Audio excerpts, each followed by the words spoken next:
तो hello guys, आज numerical एक सेकेंड ओके आज न्यूमेरिकल 5 करेंगे अपन लोग, ठीक है। तो बेसिकली अब पहले क्वेश्चन पढ़ेंगे।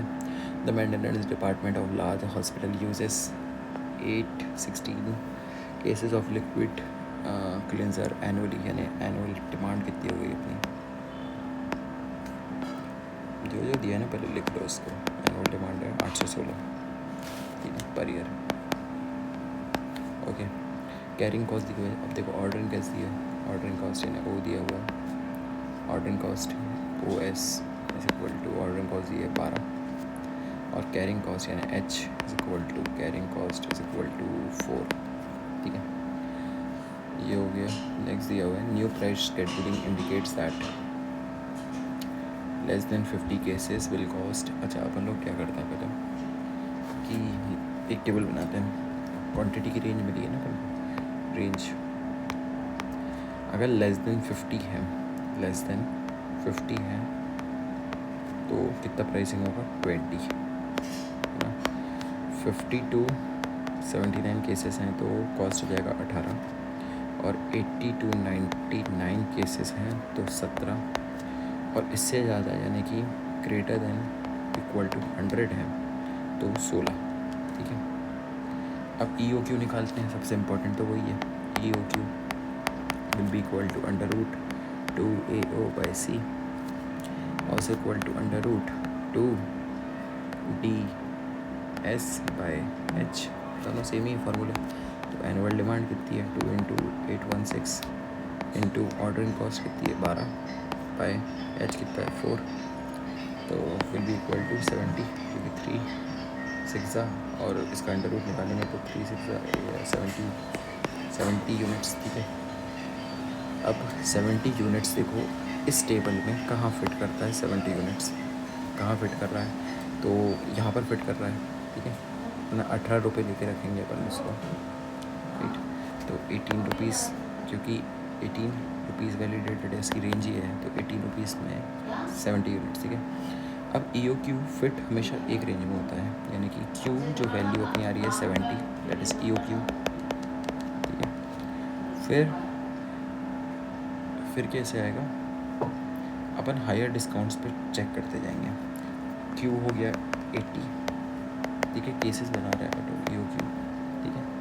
फिर ई ओ क्यू आएगा 90 पे तो आएगा नहीं, क्योंकि रेंज अपन ने ऑलरेडी कवर कर लिया, तो 100 यानी कि 16, इसका हो गया कितना 17, और इसका हो गया 18 प्राइसिंग। अब टोटल कॉस्ट निकालता है। ये केस 1 हो गया अपना, ये केस 2 हो गया, और ये केस 3 हो गया।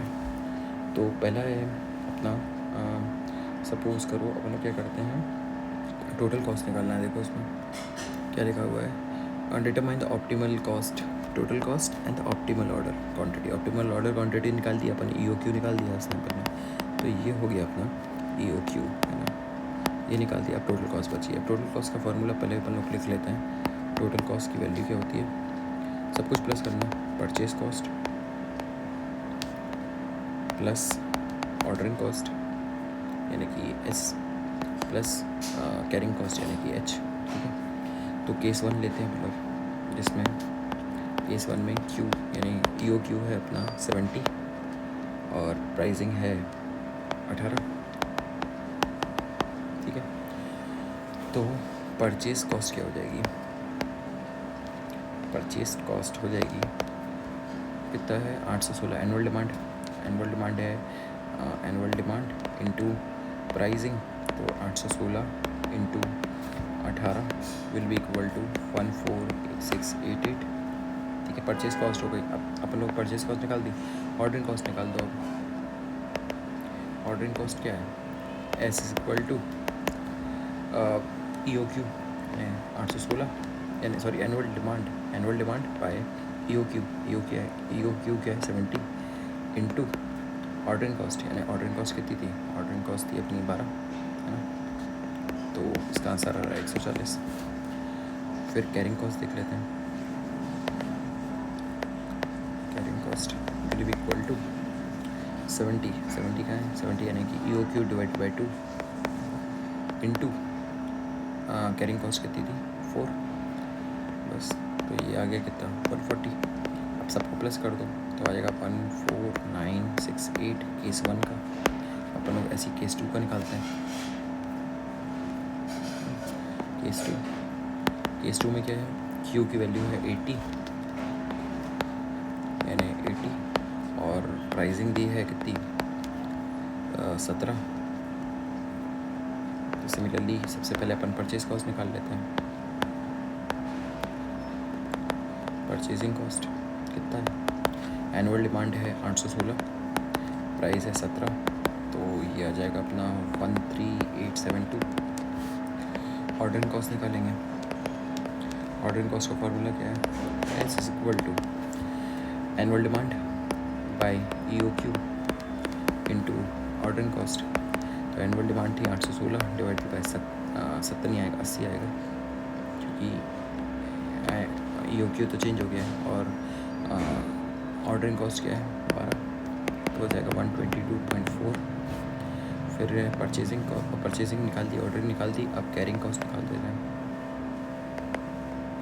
ठीक है, कैरिंग कॉस्ट यानी कि H will be equal to what, कि H will be equal to EOQ by 2 into carrying cost है 4, that will be equal to 160।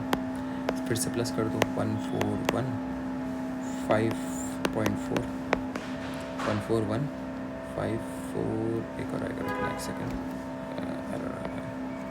Okay प्लसिंग adding में दिक्कत आ गई। 14154.4 सबको प्लस कर दिया। केस 3 निकालते हैं। केस 3 खुद निकालना है यार, सब चीज़ नोटेड नहीं मिलेगी। तो केस 3 में क्यू की वैल्यू देख लो कितनी है। क्यू की वैल्यू है 100 और प्राइस है 16। क्यू की वैल्यू है 100, प्राइस है क्या 16। तो परचेज कॉस्ट निकालते हैं अपन लोग। Purchase cost will be equal to annual demand 816 into 16, क्या आ गया 13056। अब ऑर्डरिंग कॉस्ट निकालते हैं, फॉर्मूला साथ साथ में देखना उसको है ना। Ordering cost will be equal to what, annual demand by EOQ into ordering cost. तो एनुअल डिमांड क्या है आपकी, annual demand is what, annual demand is 816, EOQ is 100 new and ordering cost is 12, will be equal to 97.9 यानी कि 98 ले सकते हैं। चलो ये ले लेंगे, ठीक है। फिर अपन लेंगे कैरिंग कॉस्ट। कैरिंग कॉस्ट क्या हो जाएगा, EOQ divided by 2 into carrying cost यानी कि DH, ठीक है। तो EOQ क्या था 100 डिवाइडेड बाई 2 इंटू H की वैल्यू क्या है 4, तो आ जाएगा 200। फिर से सबको प्लस कर देंगे अपन लोग, तो उसका आ रहा है 13359.9। तो ऑप्टिमल सॉल्यूशन के लिए अपन देखेंगे कि सबसे कम किस में आ रहा है। ठीक है, सबसे कम तो केस 3 में आ रहा है, तो केस 3 को अपन लोग फाइनलाइज कर लेंगे, जिसमें ऑप्टिमल क्वांटिटी ऑर्डर जो है, ऑर्डर है 100 और कैरिंग कॉस्ट यानी कि टोटल कॉस्ट जो है वो आएगी 13353.9। तो बस यही अपन को याद करना है। ये अपना हो गया कौन सा न्यूमेरिकल नंबर 5 हो गया। आप न्यूमेरिकल नंबर 6 करेंगे नेक्स्ट में।